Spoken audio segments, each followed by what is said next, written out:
Right, good evening then, ladies and gentlemen. Thank you for joining us on this Monday evening. This is a really, really special call for so many different reasons. I'm just going to introduce myself. My name is Alison Hall-Beswick and I've been a partner with VT Global since March of this year. And it's been a wonderful and exciting time for us with lots of different adventures we've been on. But one of the most exciting ones is the fact that everybody on this team now is classed as one team. And so this is a great time to start on a Monday evening I'm going to say the word merger because no one's actually corrected me to say that that's not the word to say, that we have two teams here, VT Global and Servio, actually merging together to make a bigger and stronger team. So what I wanted to do today, I wanted to welcome you all to our training call that we have at 9 o'clock on a Monday night. And I wanted to, let's just introduce and just get to know each other over these next couple of weeks whilst everything's being finalised for us so that we can work very, very well together and build some great business relationships and great friends as well. So welcome to our team, and we're going to be one united team together. So welcome to VT Global, and we are very, very much looking forward to working with you and working together very strongly and unitedly. The second exciting thing we've got for everybody here tonight, which I thought would be a great way to start this new relationship that we're building together, is Mr. Jim Britt. Now, Jim Britt, we are very, very lucky to have as one of our CEOs. We have 3 CEOs at VT Global, and Jim Britt is one. And it's an absolute honour to have him on this call tonight. Now, Jim Britt brings so much to our business. But one thing I would like you all to know and just remember is the fact he's actually a VT Global entrepreneur, just the same as us. So he actually builds this business the same as us, and that's great because he has an insight to how our business works and our compensation plan, because that's how our 3 CEOs earn their money through commissions the same as us. And I think that is so vitally important that they're not just kind of sat in an office and just benefiting from a builder, they're actively working the team. Also, Jim has had many, many years in network marketing, seen hundreds of compensation plans, knows the business inside out. So he can actually help us and work with us as a network marketer.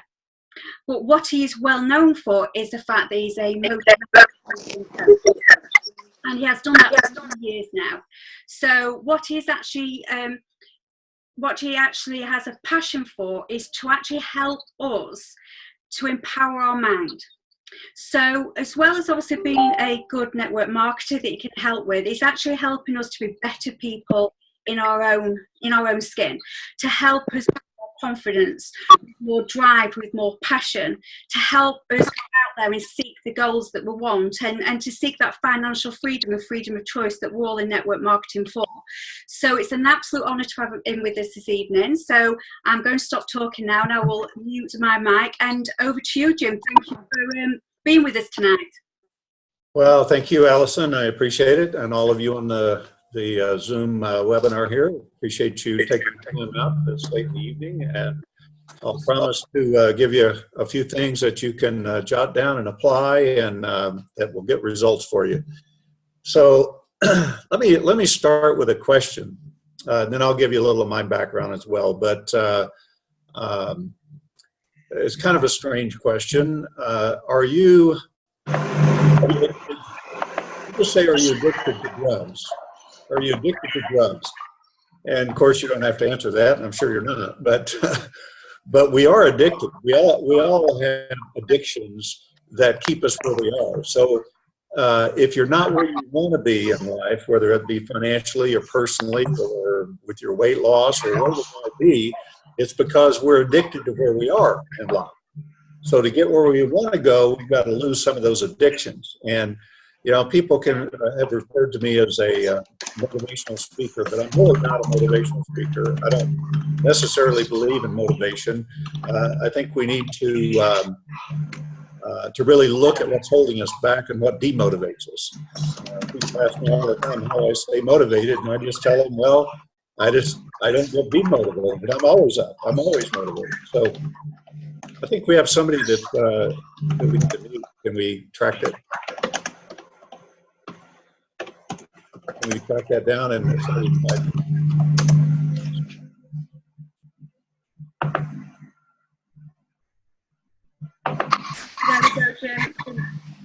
had. Right, guys, can you all just go onto your screens, please, and make sure that you're muted, because you're actually having some background noise here. So I've flicked through. I think that's quieter now. So always make sure when you come on a call that your mic is actually muted until we have an opportunity to talk. There we go, Jim. Sorry about that.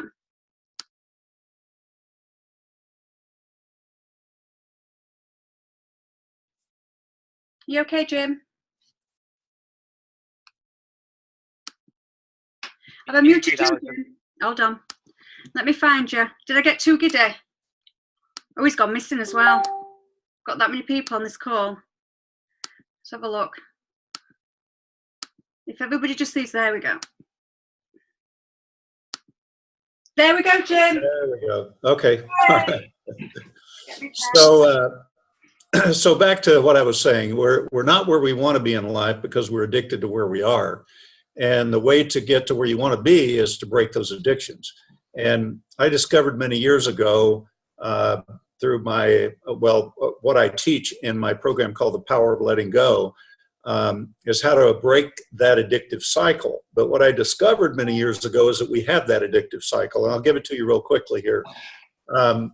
You have an experience in your life. Let's say you have an experience of something less than positive, whatever that may be. And so you attach a feeling to that. So maybe you feel abandoned, or you feel hurt, or you feel let down, or you feel a loss, or whatever it might be. But you have an experience, you attach a feeling to that experience. And then the more you feel that, the more you start to think in those ways. And the more you start to think that, the more you start to believe it. And the more you start to believe it, the more it influences your behaviors, and you start to act on those beliefs. And of course, when you act on a belief, then it creates a result. And that result feeds that initial experience again. So we get into this cycle, and some people wonder why you can't go from where you are to where you want to be. It's because we get in that cycle, and sometimes we'll break out a little bit and kind of see some light at the end of the tunnel, and all of a sudden we're back in that cycle again. And it's because we're literally addicted to that. So I'm going to show you how we become addicted and how to break those addictions. Now, a brief kind of history in my background. You know, I'm not a highly educated person, formally anyway. I feel like I do have an education, but not formal. I dropped out of school in around the 10th grade, and you know, school wasn't for me. I didn't know what I was doing there. I didn't feel like I was learning anything. I probably wasn't. And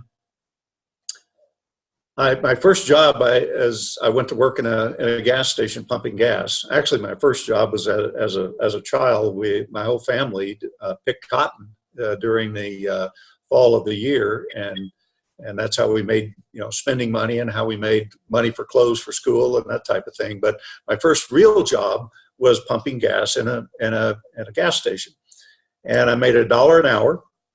I was 18 years old. I made $1 an hour, and I worked 60 hours a week, no overtime or anything. So I was making $60 a week, and you know, I got married a year later. I had my first child, and I worked there for about 2 years. And then my dream job, of all places, my dream job was to work in the factory on the assembly line. And there was a factory up the street from where I lived, and sure enough, a long story short, I got into that factory and started to work there. What I didn't know is I only worked 40 hours a week, and I got paid $1.67 an hour, and so I was earning about the same amount of money, but didn't have a future. Didn't know where I was going to go from there. Didn't know what I'd worked there for the rest of my life. But somebody came by one night and asked me that question. He said, "Hey, Britt," the guy from the next area over in the factory, and he said, "Hey, Britt," he said, "you going to work in this factory the rest of your life?" And I said, "Man, I don't know. I might. I don't know." And he said, "Come go with me to a meeting." And he said, "I think it might be something we could both earn some extra money at, and it's on your night off. So why don't you go with me?" And I said, "Well, what is it?" And he said, "I don't really know." And I said, "Well, if you don't know, I'm not going." And he begged me, and finally he said the magic word. He said, "If you will go to the meeting with me, I'll buy the beer afterwards." And so I said, "You're on." So I was always up for a good beer, you know, so back then anyway.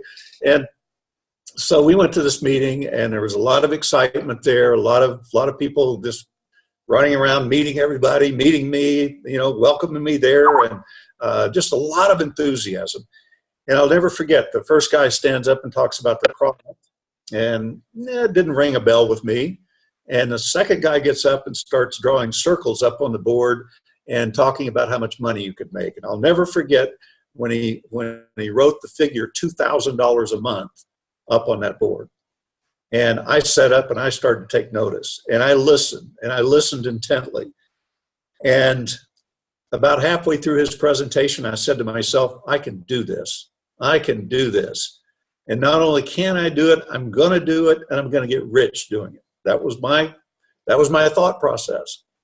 Well, little did I know while I was thinking that, to get started in that business was, it cost $4,000. Well, that was more than I was earning in a year at the factory. So I didn't know where I was going to come up with the money, but I'd committed to do it. So I went to 23 banks and loan companies to borrow the money. And finally, number 23 loaned me $4,000. And over the next year, all I knew that I had to do was go talk to people. And so I set an objective to talk to 10 a day, every day, 7 days a week for the next 12 months, which is what I did. 10 a day, every day, 3,650 people, minimum. Some days I did more. And at the end of the year, I had pretty much lost everything. Both of my cars had been repossessed. My home was in foreclosure. I had 5 days from living on the street. And I had no furniture. They'd already taken my furniture, so it was going to be easy to move, except I had no place to move to. But I was not doing well. Didn't make any money at all because I was doing some things wrong, and there were some things that I was not doing at all. And plus, I was kind of addicted to my own behaviors, my own mindset of where I was. Even though I was out there trying to be motivated and trying to do the right things, but nothing was happening for me. And then somebody showed up at my door, knocked on the door, and came in, somebody from the company, knocked on my door, and we sat in my floor because I didn't have furniture. And he spent about 2 hours with me and taught me what to do and what not to do in that business. And the next month I made $2,600.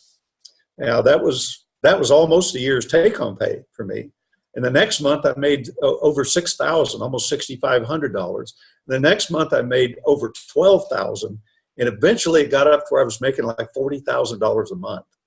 And I mean, you talk about a stretch for me. That was a stretch. I mean, sometimes when I'd go to the bank to make a deposit, I kind of felt uneasy because I was afraid they might think I stole it, even though it was in a check. How did you end up with this much money? So anyway, that's how I started. And that second year I did rather well.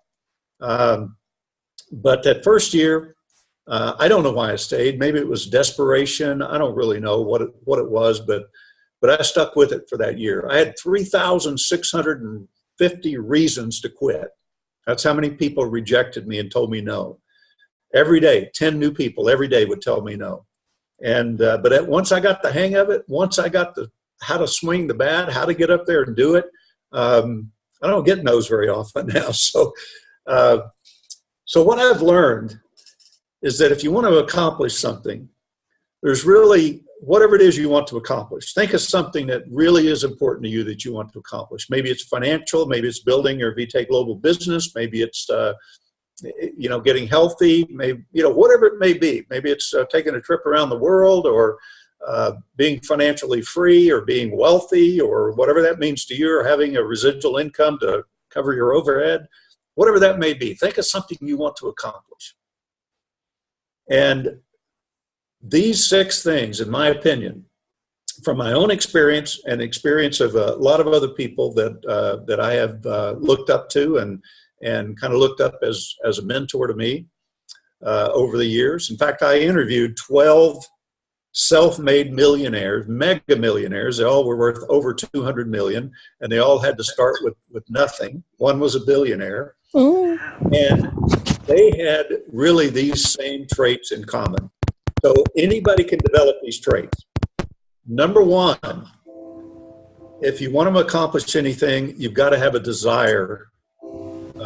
That starts with that. You've got to have a desire to accomplish whatever you have a desire to be more, do more, to have more, accomplish whatever it is you want to accomplish. Somebody needs to mute again. In the history of the English language. There we go. So a desire, and nobody can produce that for you. Nobody can manufacture it for you. Nobody can give it to you. I had a desire with that when I was in the factory. I really wanted to do something more with my life, but I didn't know what to do.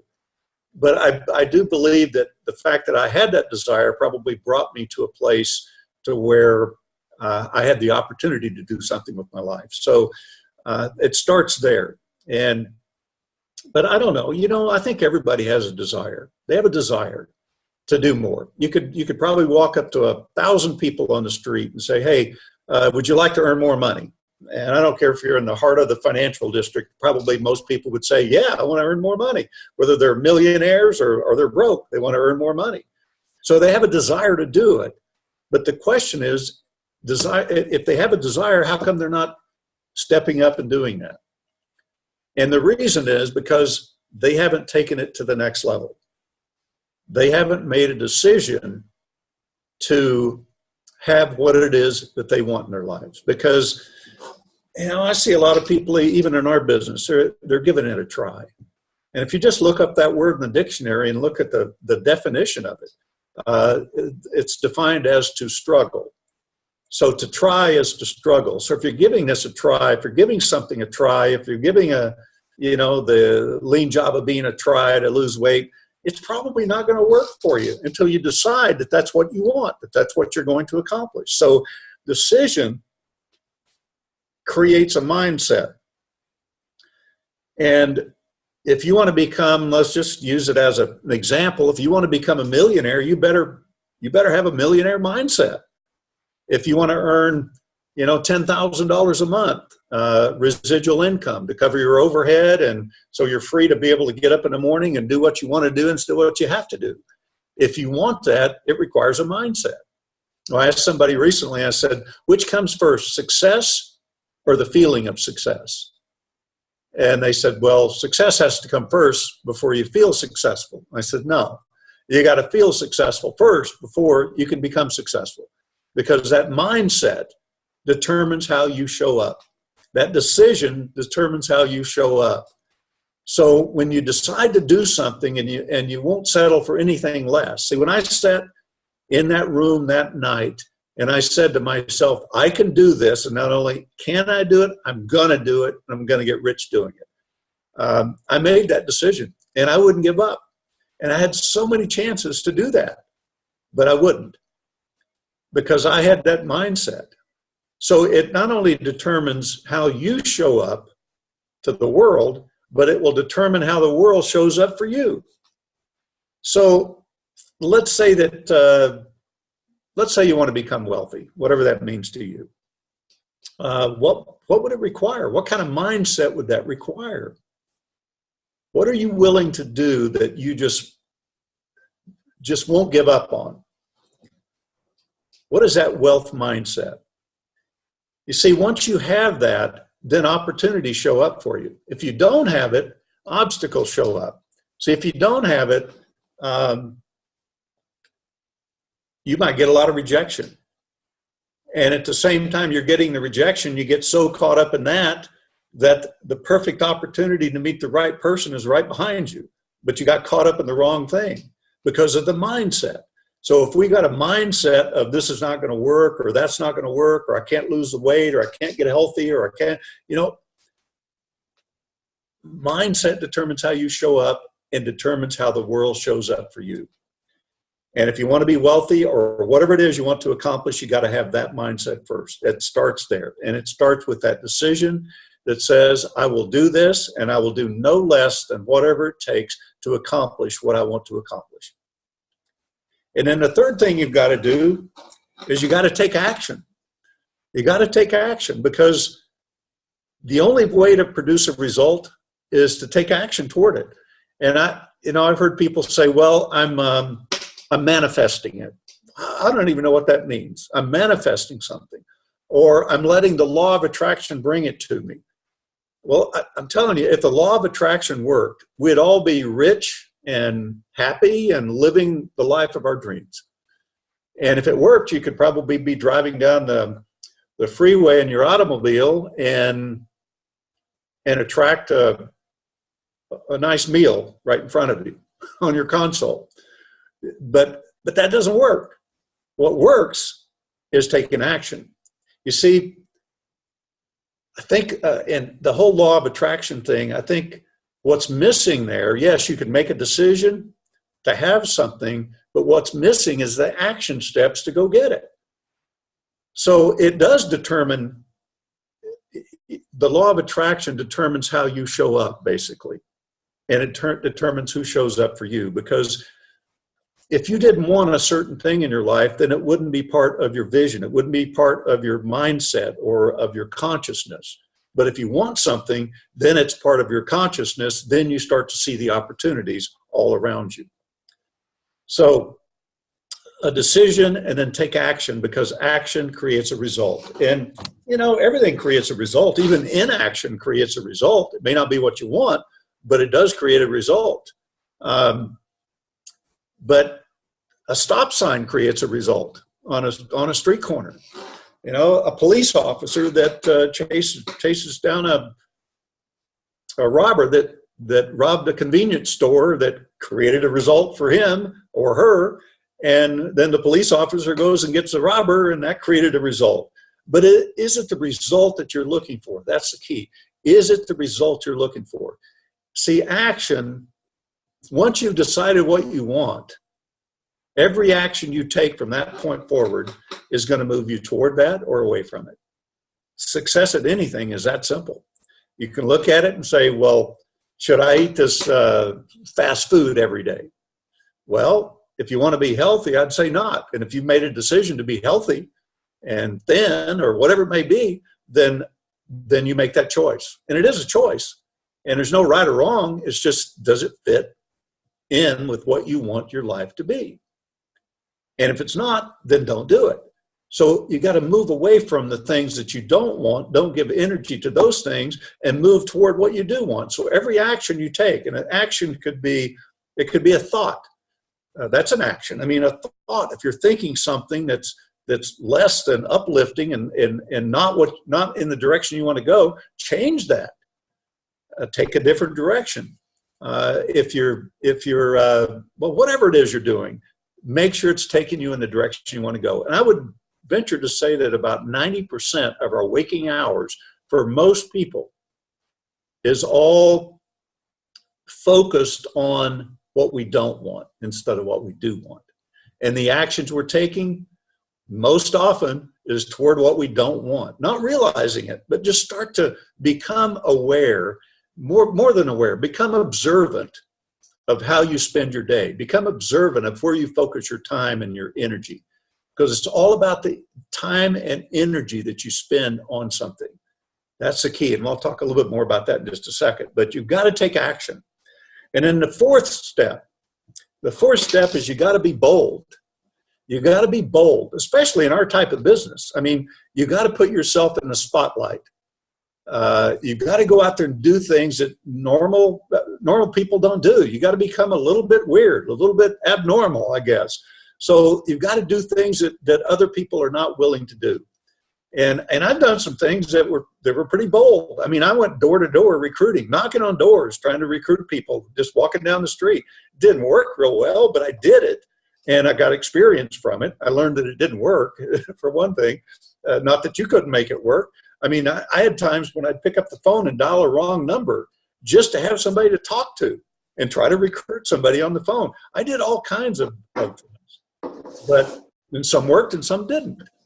So you've got to be bold, especially in today's world. You've got to have that bold mindset.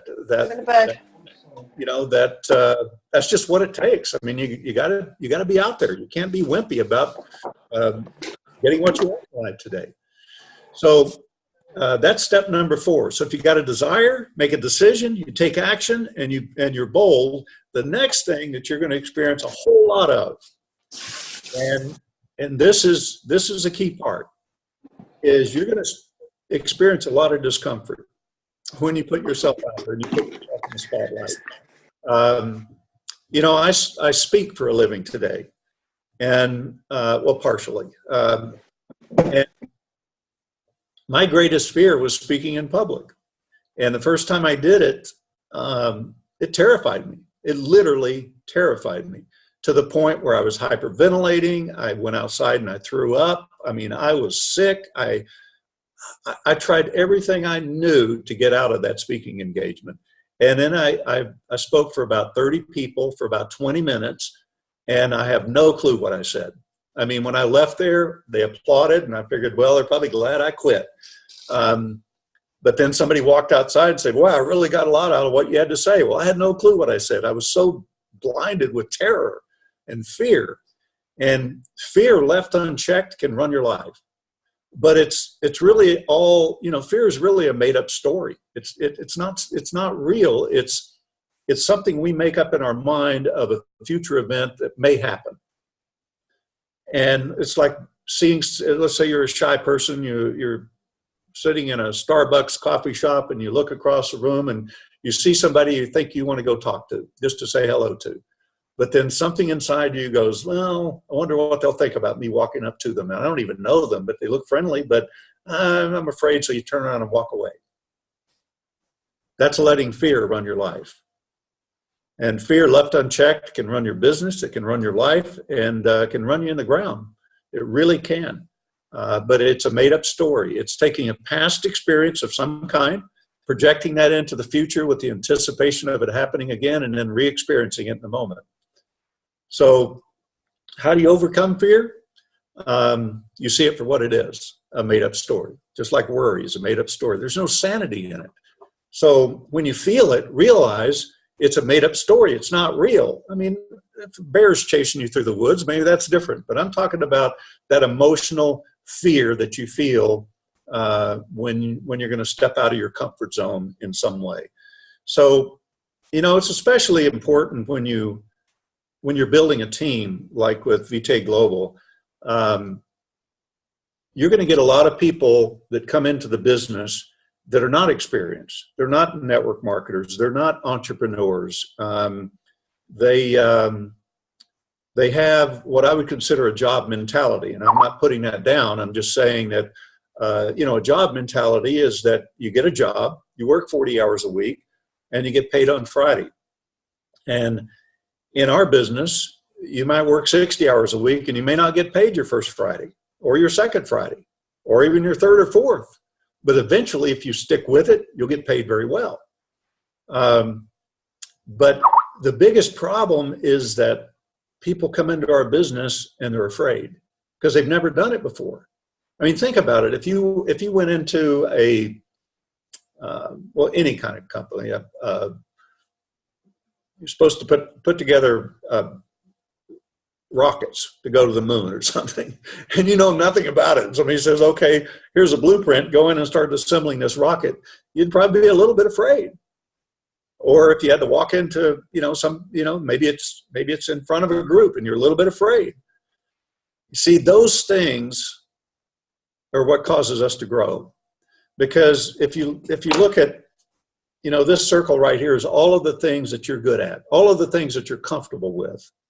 And this circle, which encompasses the first ones, is all of the things that you want in your life. But this is your addiction. This is what you want, and you have to break this to get that. Otherwise, you stay right in that addictive spot. So to get out of there, you got to become uncomfortable. So after I did my first speaking engagement, I had over 300 salespeople in the state of California. And I put the word out through all the offices that I would do a talk. Well, first of all, I said to myself after I did that first talk, I've got one of two choices to make. Never do it again, or do it often until I got better at it. And it dawned on me never to do it again. But then I stopped for a moment and I said, no, I'm gonna I'm going to do this again. I'm going to get good at this. So I put the word out that I would do a talk, 20 to 30 minute talk for 50 people or more for any of my salespeople to sell tickets to our seminars, which I did. And I said up to 3 a day, which I did for the next 5 years. And you know what? At the end of 5 years, I was still somewhat terrified when I get up in front of a group, still nervous, still scared, still feeling that gut-wrenching feeling of fear.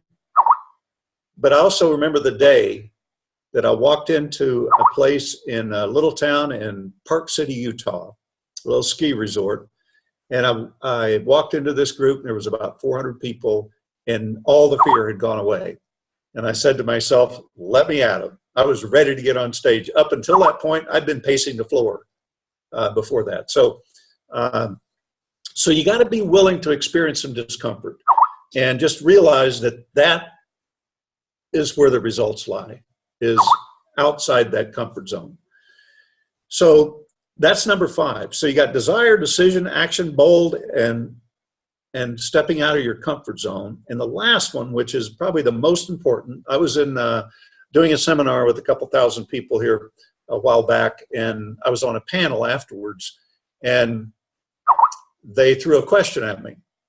What is the number 1 trait that you've learned in all of your years as an entrepreneur over and above everything else? And I said, well, that's simple. I learned to let go. I learned to let go. Because think about it. Learn to let go. You know, if I pick up this phone, probably not a good example, but let's just say I pick up this phone or I pick up a book. Let's just say I won't use the phone because I'll tell you why in a minute. So I pick up this book and I lay it back down. I've let it go. Just because I have that book doesn't mean I got to put it under my arm and carry it with me for the rest of my life. It means I can choose to lay it down. And if you're feeling something that's less than empowering for you, or you're experiencing something that's not taking you in the direction you want to go, you can lay it down. You can put it aside, not give it any of your energy, because where energy goes is where production is going to flow in any area of your life. So we've got to learn to let go. So I want you to think of something that might be holding you back in life in some way, whatever it is, or something you want to accomplish in a big way. But well, let's take it another direction even. Think of something that happened in your life that was less than empowering for you. Something that happened in your life that was less empowering, as far back as you can think. Now, I've asked this question many, many times in large groups. And think about how long it's been since that happened to you. Now, when I ask that question, I'll get people commenting like, 5 years, 10 years, 25 years, 35 years, 5 days, things like that. And the most I've ever heard is 67 years. Something happened to somebody 67 years ago, and they could bring it up that fast, which means you're hanging on to that experience. And the question is, let me just ask you a series of questions based on what you came up with. When that comes up, when you tap into that, do you like feeling that? Do you like feeling that way? And the answer I always get is no, I don't like feeling that way. Second question, do you think it's contributing to your life in a positive way by hanging on to that and experiencing that? Even if it's buried and you don't experience it daily, you don't think about it daily, but it's buried inside, and trust me, it's affecting you in some way, and sometimes in a big way. So do you think it contributes to your success? And the answer I always get is no, it's not. So you don't like feeling that way. It doesn't contribute to your success. Do you want to let it go? Do you really want to let it go? And if the answer is yes, then you can move to the next question. And the next question is, and don't answer this yet, are you willing to let it go? If you could, are you willing to let it go, truly? And I've had a lot of people wrestle with that. You know, someone will say, well, maybe let me think about it, or after lunch, or I'll let it go in the new year, or something like that. But are you willing to let that go? Because a lot of people, when they hang on to things, they think it's a form of protection to keep that from happening to them again. Let's say you had a bad breakup in a relationship, and you hang on to that, and you close your heart down, and you say, I'm not getting into another relationship until they prove themselves. I'm not going to commit myself.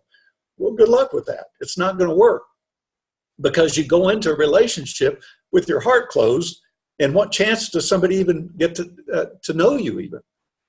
And basically, you'll attract the same thing, that repeated cycle of what happened to you before. It'll just keep happening to you. I've seen people in 7 or 8 or 10 relationships, and abusive relationships, and continue through that cycle over and over and over again. So you have to be willing to let that go. You have to be willing to drop your guard. And so many people say, well, if I let it go, there's going to be an empty space there. I don't know what to do. I won't know what to, because that's who I am. You know, a friend of mine, he died about 5 years ago, 82 or 3 years old. And I knew him for about 25 years. And every time I would talk with him, every time I would see him, he went through the same old thing about why he wasn't doing well financially. Well, I had $1.2 million. I invested it into a project, a condominium project in the Caribbean, some island out there, St. Thomas, I think it was. And I lost all of my money. These guys took me for a ride and took all of my money.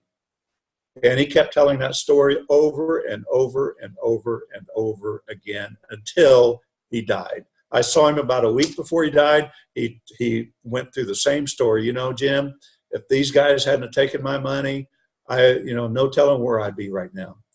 And I said, if you'd just let it go, no telling where you would be right now.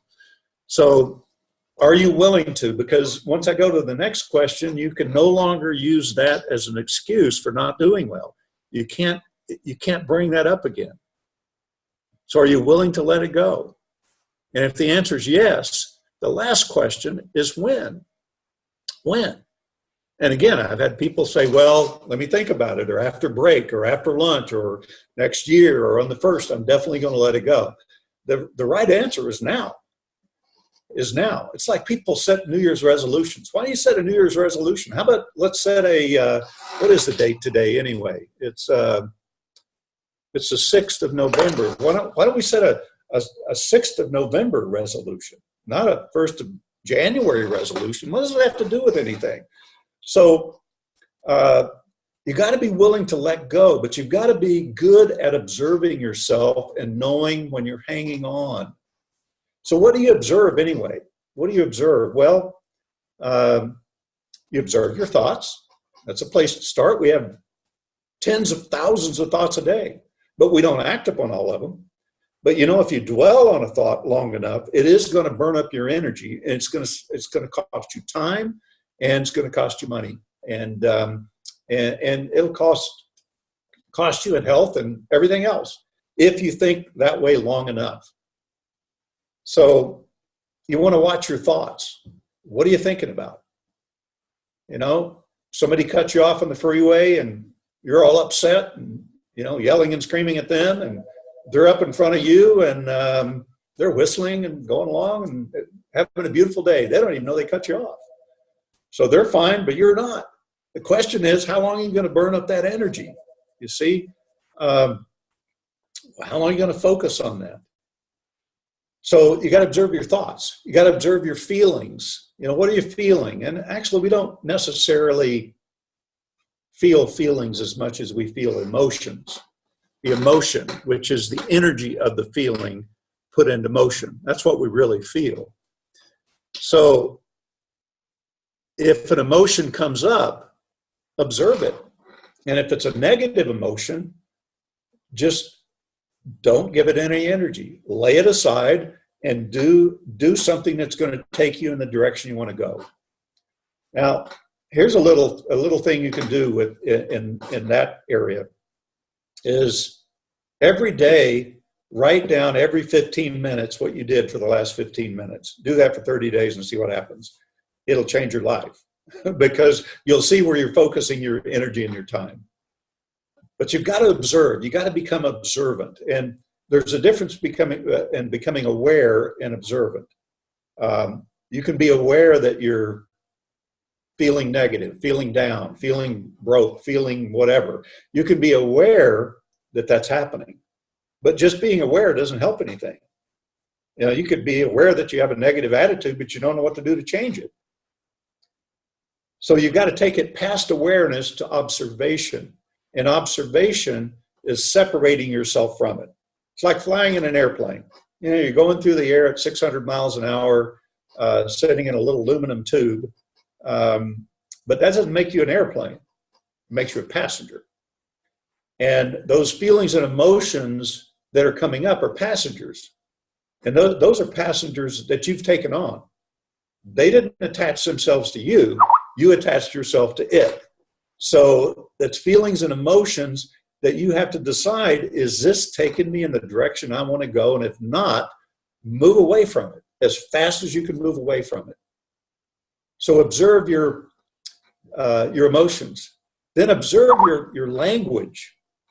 You know, I hear it all the time. You hear it all the time. I mean, think about this. If you're around somebody that's just down, they're a downer, they're negative all the time. What do you want to do when you get around those people? Personally, I want to get away from them.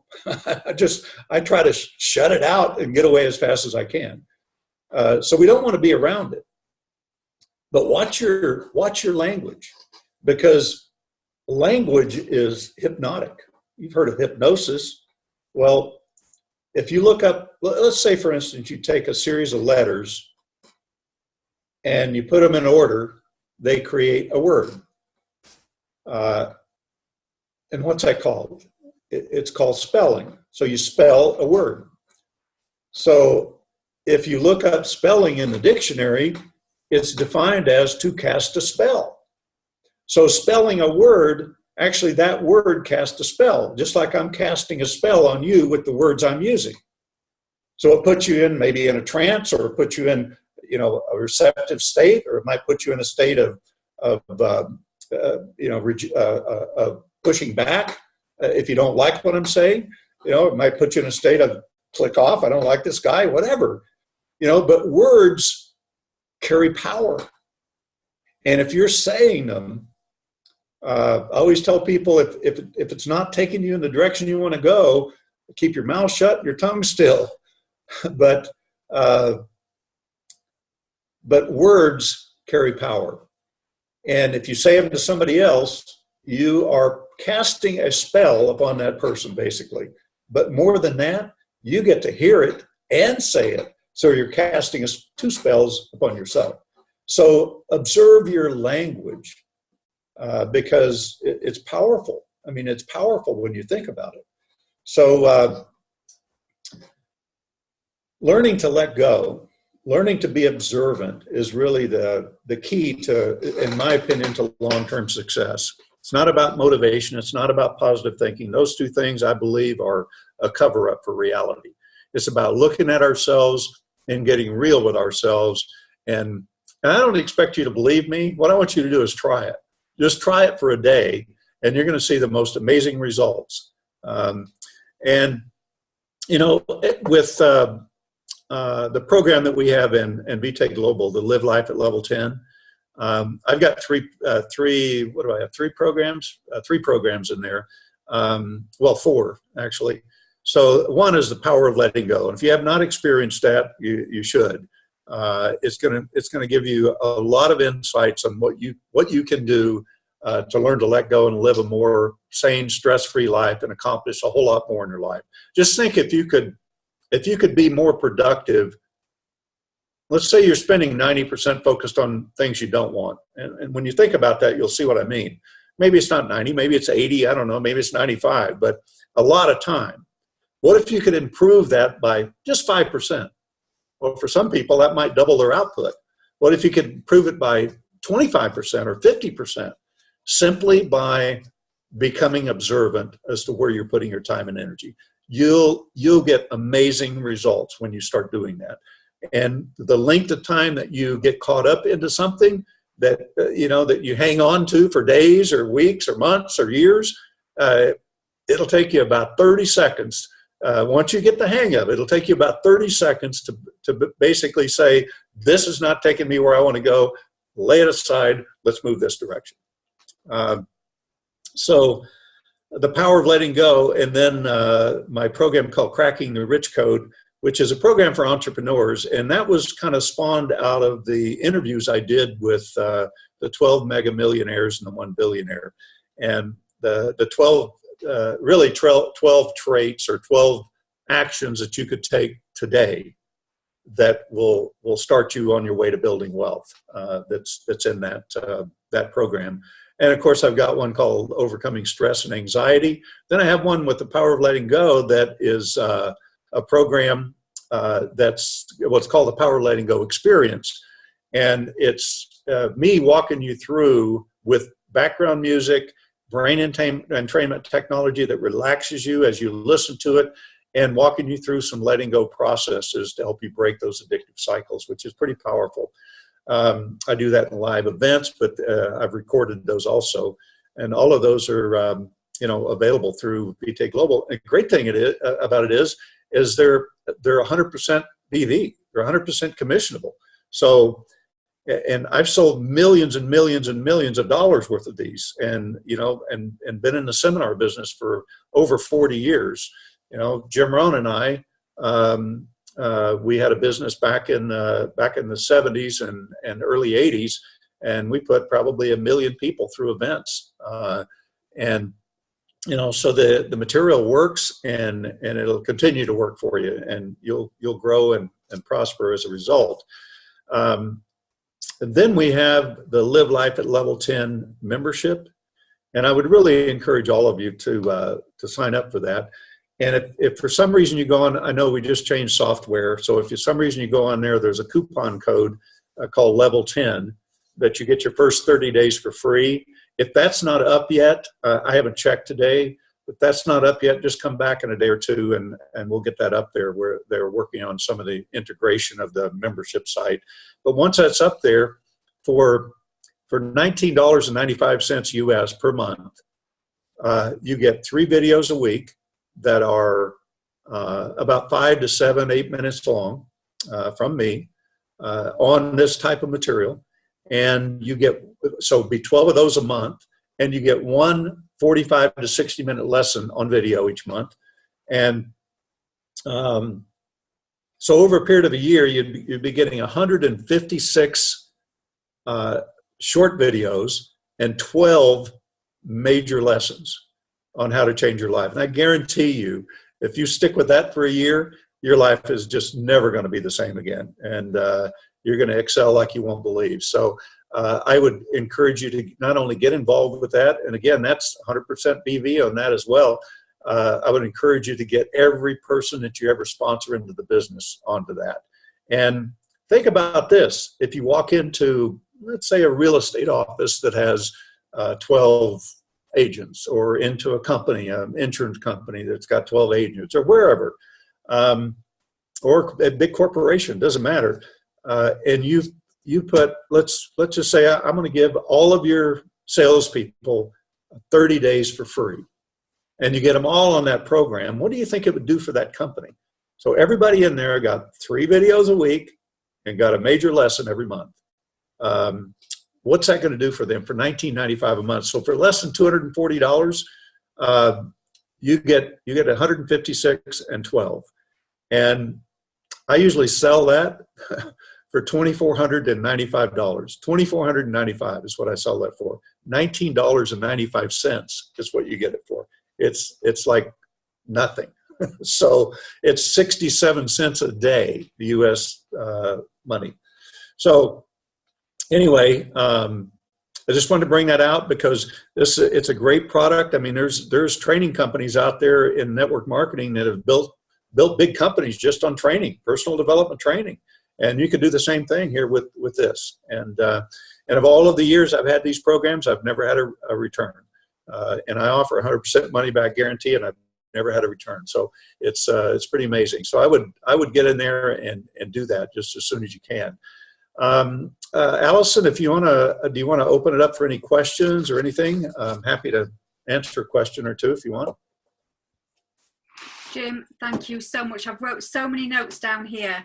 I wasn't expecting as much of that. That was just absolutely phenomenal of being able to, you actually start thinking, oh my goodness, that is so true. I do that without realizing that you're doing it.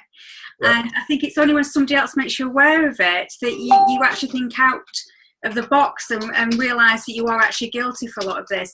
So yes, thank you, Jim. We are going to open it up now in case anybody's got any questions. So if you do want to ask a question, either put it in the chat, I'll keep an eye on it, or you can just unmute yourself and ask Jim any questions that about tonight's topic and see if he can help you in any way.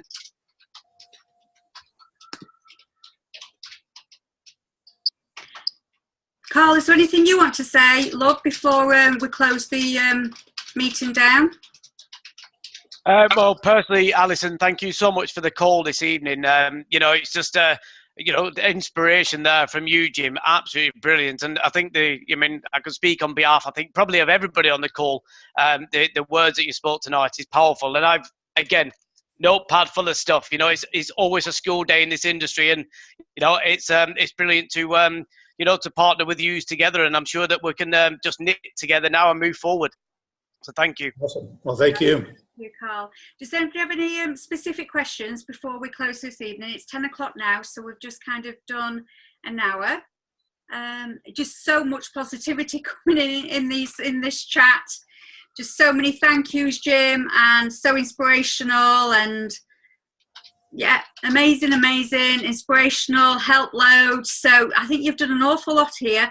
And I think what's ideal is what topic you've covered tonight. It was just perfect for us all, because we're starting this fantastic journey together, which is very exciting. So you're not just our CEO now, you're everybody on this call CEO. So that's fantastic news. And it's great that they've been able to see you how we know you, and not just obviously a face on a compensation plan presentation. So thank you very, very much.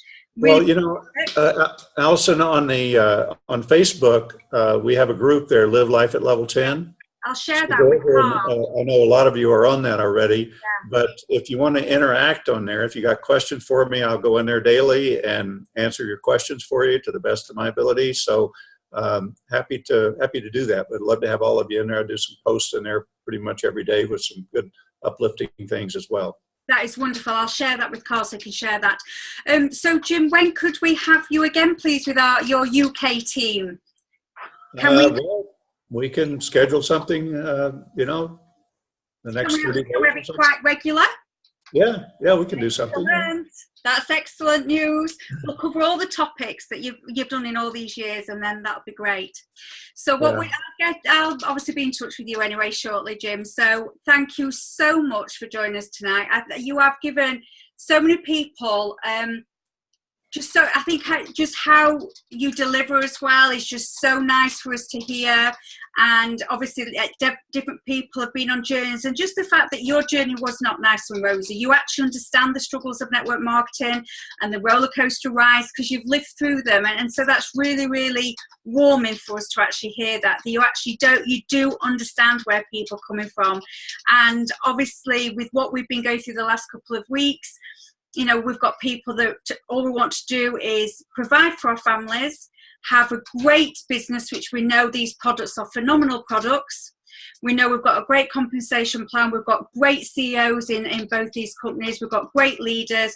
And now it's just a matter of linking together and moving forward. And Jim, you've just done a fantastic intro and start for that. Well, thank you. To wrap it up, I want you to think about, when you meet a new prospect in our business, realize that it's somebody you don't know, it's a new stranger, a new prospect. There's three things that they don't care about. Number one, they don't care about your product, they don't care about your opportunity, and they don't care about you. That's where you start.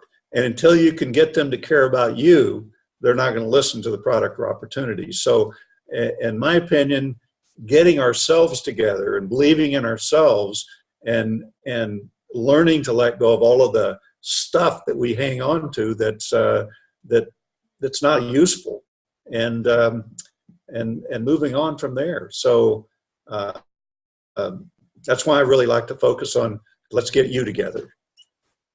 Wow, what an ending. Just pop that one in at the end. Goodness me. That's made us all think, hasn't it? None of us will be going to sleep tonight. We'll all get your books out. We'll all be downloading them and starting from the beginning and working through them. No, just so true. But same again, when somebody else tells you that, it is so much more powerful. And yeah, you've just finished off with such nugget of information there. So no, thank you, Jim. Thank you. We'll do some training, and maybe we can just pull you in on training of, I know that you're going to help us as individual people and the empowerment of our mind, but maybe with our training with following up and closing, and because you've got so much network marketing experience as well, then maybe we can pull you in for little sessions of that as well with us. Would that be okay? Absolutely. And keep in mind, in the back office, under the training tab in the back office, there's several audios on there that I've done. So you know, I encourage all of you to go download those. There's a nice booklet in there that's about 50 pages long that you can set your goals, and has a lot of great scripts and things in there that you can utilize to grow your business as well. And we're setting that up to where I'm going to start doing like a video every week, or maybe somebody else in the company adds to it as well, but start posting those up there and archiving them. So we'll have a lot of short little things, you know, how to overcome objections or something. It might be 5 minutes long, and we'll be putting those out as well. So we'll see that coming. Gosh, our new people on this call are going to be desperate for their links now to this back office so they can access all this information. So yeah, we're lucky because we know what our back office looks like, and I think Carl's had a look. And I think Alison has, so they'll have an idea of what they've got ahead of them, which is something fantastic. So thank you so much, and we'll see you shortly. We'll make it a regular date at 9 o'clock on a Monday night. So thank you everybody for joining us this evening. I know that obviously it's late on a Monday night, but it's a great night to actually have training, because it just gives that power and that passion and that fire in your bellies to keep on going through the week. So let's have a great week. Let's carry on working together and building these friendships and network together. And then once we have our confirmation from all our CEOs, then we're going for it. Okay, so thank you so much, guys. Thanks for joining us. Thanks, Alison, and thanks everybody for being on the call here. Thank you. Good night, everyone. Thank you. You're very welcome. Very welcome. Night. Night. Bye. Bye. Bye.